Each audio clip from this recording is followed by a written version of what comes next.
Hello, today I'm going to show how to install Nitrux 1.5.0. Start the installer by clicking on the Install Nitrux icon on the desktop. Select your language and press Next.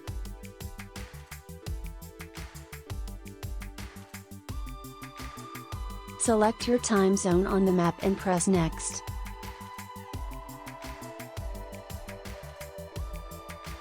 Select your keyboard layout and press Next.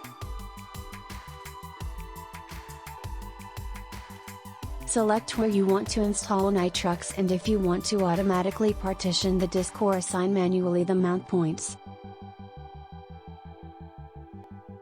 Create a user, set your host name, set your password and press Next.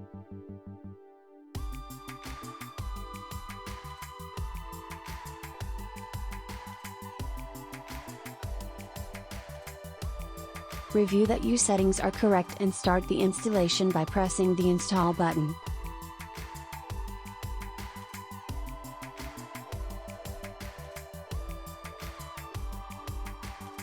Thank you for watching the video and please help the channel by sharing, leaving a like and subscribing.